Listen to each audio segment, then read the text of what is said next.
Hey, I was just on a kind of a live stream chat, and people discussing Bible verses, and I threw a few questions out there, and everybody just, they kind of reading a verse, and yeah, God's all about love. We all got to work together. So I threw out there just to kind of shake it up. What was original sin? Was it the sin of want? And nobody replied. And they just kept going on with their kind of stupid banter. And it's something I've thought about a lot over the years. Adam and Eve are in the garden, and God says, "Stay away from this tree. It's full of apples." And it's all good for a while, and then Satan turns into a snake and talks Eve into taking the apple.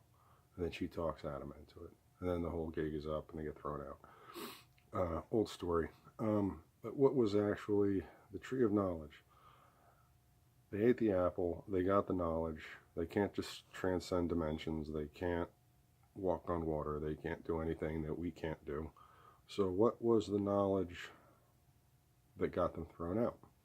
And I gave it a lot of thought, and the knowledge was not knowledge of the universe. It was the knowledge that they want things. And ever since then, you start off, they're not clothed, they're not anything, they're just happy, they're hungry, they pick it up, it's all good, life is nice. And all of a sudden they got to wear clothes, and they got to build a shelter. And then, time progresses, and people are building cities, and they're acquiring wealth. And these are all things that they wanted. And it keeps going on and on and on. We have ourselves today where people have to have the biggest house on the block. They've got to have new cars. They'll lease a car, get completely screwed on it, but that way every 2 years they can get a new car because they want. People buy cell phones. They got to have the greatest smartphone. They got to have the most expensive smartphone. They got to have the Apple. They got to have whatever. Everything is driven by what they want. And I really believe that that's the actual sin.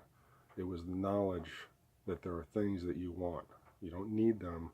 You don't have to have them. They're not required for survival, but they're wanted. And just kind of putting that out there. If anybody has any, thinks I'm out of my mind, or let me know. But I discussed this with a guy who's worth millions one time.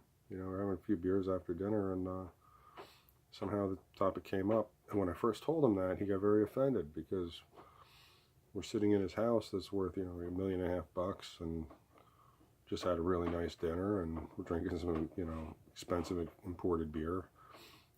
And that's not to say that if you do good things, the Lord won't bless you.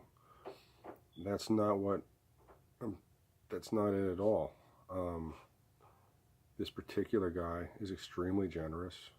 He's extremely generous with his family, with his friends, with anybody that he comes across that he takes a liking to.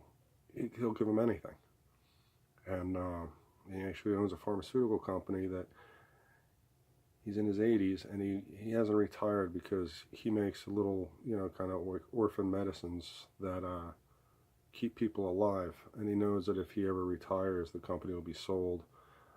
His main product lines, these orphan medicines that may be a few thousand people in the country take, won't have that medicine, and a majority of them will die.